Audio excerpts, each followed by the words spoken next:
নমস্কার বন্ধুরা, ঘরে পাকা কলা ফেলে না দিয়ে একবার বলবো এই সুন্দর পুরভরা মালপোয়াটা তৈরি করে খেয়ে দেখুন। একদিন তৈরি করে কিন্তু আপনি 10 দিনও খেতে পারবেন। এত মজার আর এত সুস্বাদু হয় এই পাকা কলার পুরভরা মালপোয়াটা। তো তার জন্য এই যে আমি নিয়ে নিলাম 3টে পাকা কলা। অনেক সময় দেখবেন, অনেক সময় কেন প্রায় সময় কিন্তু আমাদের ঘরে হয় কলা এনে ঘরে রাখলেই কিন্তু কালো হয়ে যায়। উপরে খোসাটা অনেক সময় কালো হয়, ভেতরটা কিন্তু ভালোই থাকে। আর এখন তো সামনে গরমের সিজন আসছে, আর সিজনে তো কলা এনে ঘরে রাখাই যাবে না, শুধু কালো হয়ে যাবে। তো কালো কলাগুলো ফেলে না দিয়ে এইভাবে কিন্তু আমরা অনেক রকম খাবার তৈরি করে খেতে পারি, খেতেও মজা লাগে কিন্তু। তো দেখুন আমি 3টে পাকা কলা নিয়ে নিলাম, উপরটা কালো হয়ে গেছিলো কিন্তু ভেতরটা ভালোই ছিল কলাগুলো। তো কালো কলাগুলোকে আমি খোসা ছাড়িয়ে ভালো করে কাঁটা চামচ দিয়ে একদম সুন্দর করে ম্যাশ করে নিয়েছি।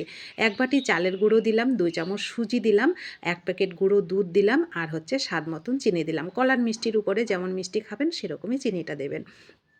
কোনো রকম জল না দিয়ে এটাকে সুন্দর করে মেখে নেব। মাখাটা কিন্তু অবশ্যই নরম করে মাখাবেন। তো চালের গুঁড়োটা আমি প্রথমে 1 বাটি দিয়েছি, 2 চামচ সুজি দিয়েছি। আরও যদি চালের গুঁড়ো লাগে তাহলে আমি এখানে আরও ব্যবহার করব। আপনারা ময়দা দিয়েও করতে পারেন, আটা দিয়েও করতে পারেন, কিন্তু চালের গুঁড়ো সুজি দিয়ে করলে বেশ সুন্দর মুচমুচে হয়, খেতে বেশ লাগে। তো আমি এখানে দেখুন আমি 1 বাটি চালের গুঁড়ো দিয়ে এখানে কিন্তু হয়নি, মাখাটা অনেকটা নরম আছে। তো এখানে আমি আরও 1 বাটি চালের গুঁড়ো দিয়ে দিলাম, মোট 2 বাটি চালের গুঁড়ো দিলাম। দিয়ে এবার এটাকে সুন্দর করে মেখে নেব। কিন্তু যতই মাখাই কিন্তু একটু নরম করে কিন্তু ডোটা মাখাতে হবে, তাহলে খুব সুন্দর হবে মালপোয়াগুলো খেতে। তো দেখুন আমি হাতে লেগে যায়, কলায় যেহেতু কলা দিয়ে তৈরি করা, তো কোনো অসুবিধা নেই, একটু মাখাতে মাখাতে তখন কিন্তু মণ্ডটা খুব সুন্দর তৈরি হয়ে যায়। তো দেখুন মাখানো হয়ে গেল, এটাকে মিনিট 10 জন্য আমি একটু রেস্টে রেখে দেবো।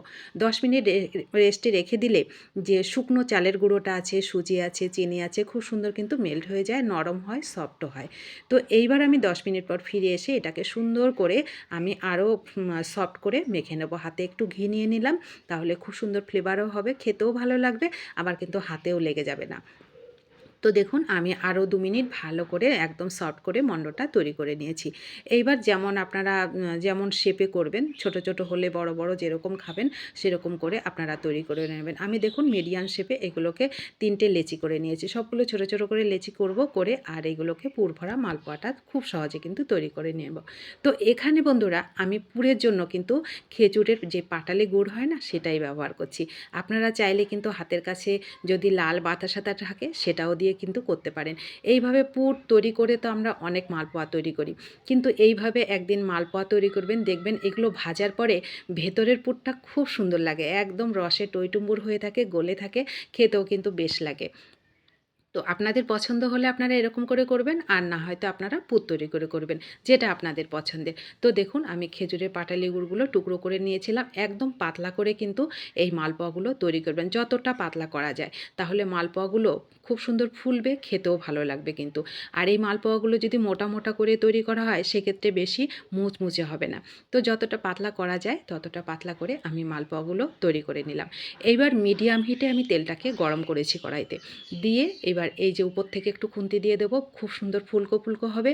আর একটু টাইম নিয়ে মিডিয়াম হিটে এগুলোকে কিন্তু ভাজতে হবে, কারণ এই ডোটা কিন্তু অনেকটা মোটা ছিল। একটু মিডিয়াম হিটে যদি 3-4 মিনিট ধরে এগুলোকে ভাজা যায় তাহলে খুব সুন্দর খাস্তা হয়, আর দীর্ঘ টাইম ধরে এই মালপোয়াগুলো সুন্দর খাস্তা থাকবে, আর ভেতরের রসালো পুরে যখন আপনি খাবেন আপনার মনটা ভরে যাবে, এত মজার লাগে।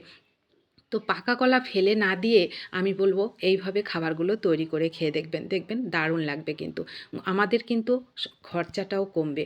আর আমার মনে হয় এই দুর্মূল্যের বাজারে অপচয় করার থেকে যেভাবে যতটা সঞ্চয় করা যায় ততটাই ভালো। কিন্তু এই কলাগুলো তো আর নষ্ট হয়ে যায় না, উপরটা শুধু কালোই হয়ে যায়। তো দেখুন আমি একইভাবে পরেরগুলোকেও সুন্দর করে একটু টাইম নিয়ে 3-4 মিনিট ধরে এগুলোকে ভেজে নিয়েছি।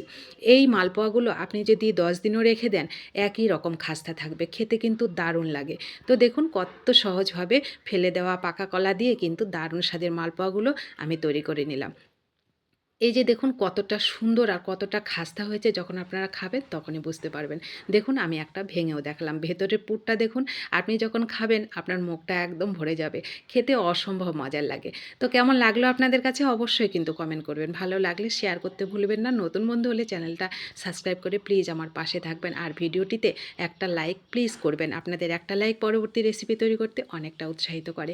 তো সকলে ভালো থাকবেন, সুস্থ থাকবেন, ধন্যবাদ।